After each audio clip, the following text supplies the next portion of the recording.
ఉందన్నా అసలు overall comedy block buster ఈ ఇయర్ లో నెంబర్ 1 సినిమా. సంక్రాంతికి వస్తున్నాం అని పర్ఫెక్ట్ టైటిల్ మాట. ఈ సంక్రాంతి ఫెస్టివల్ మొత్తం కూడా సినిమాలో చూపించాడు. మొత్తం పల్లెటూరు బ్యాక్డ్రాప్ లో వచ్చే సీన్స్ కానీ, పల్లెటూరు వాతావరణంలో జరిగే సిచ్యువేషన్స్ కానీ, మనకు చాలా దగ్గర లైఫ్ లో జరిగే రియల్ స్టోరీస్ అన్ని కూడా రివీల్ అయినాయి.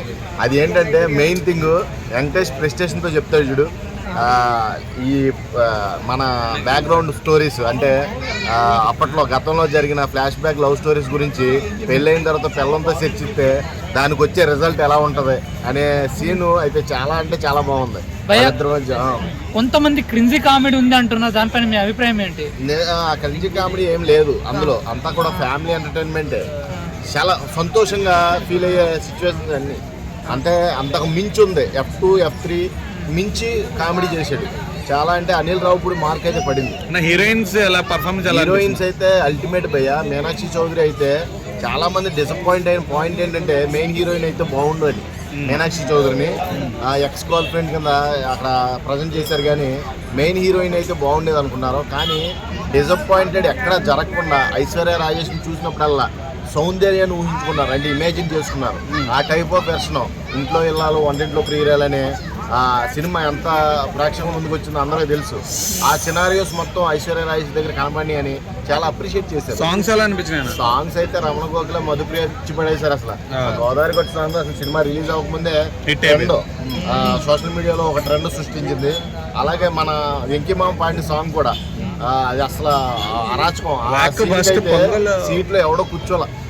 జబర్దస్త్ లాగా కామెడీ ఉంది అంటున్నారు, ఎంతవరకు నిజం? జబర్దస్త్ మించి కామెడీ ఉంది. జబర్దస్త్ సరిపోదు, నవ్వి పొట్ట చెక్కలైంది తెలుసా. ఒక్క మాటలో చెప్పాలంటే ఫెస్టివల్ పొంగల్ బ్లాక్ బస్టర్. నిజంగా యాటిట్యూడ్ పొంగల్ బ్లాక్ బస్టర్.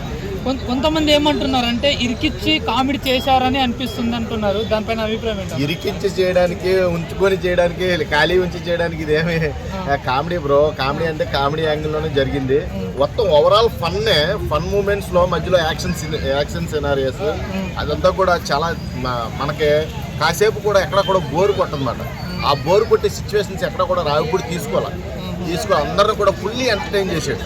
పండగ వాతావరణం అంటే మనం సంక్రాంతి ఆంధ్రాలో పెద్ద ఫెస్టివల్, తెలుగు రాష్ట్రాల్లో పెద్ద ఫెస్టివల్. ఆ ఫెస్టివల్కి తగ్గ అవుట్పుట్తో వచ్చాడు. అంటే ఫెస్టివల్ మూడ్ని ఎక్కడా కూడా డిస్క్రైబ్ చేయకుండా, అసలు ఆ ఫెస్టివల్ మూడ్ని ఎక్కడ పోనివ్వకుండా చాలా సంతోషమైన సినిమా తీసి అందరూ కూడా సంతోషంగా బయటకు వచ్చేలాగా ఒక ఫ్యామిలీ మెంబర్స్ అందరూ కూడా ఎంటర్టైన్ చేసి మనస్ఫూర్తిగా కడుపుంప నవ్వించి బయటికి పంపించాడు. అటువంటి డైరెక్టర్ మనం దొరకడం మన అదృష్టం. రాజమౌళి తర్వాత అనిల్ రావుపూడే ఫెయిల్యూర్ లేని డైరెక్టర్.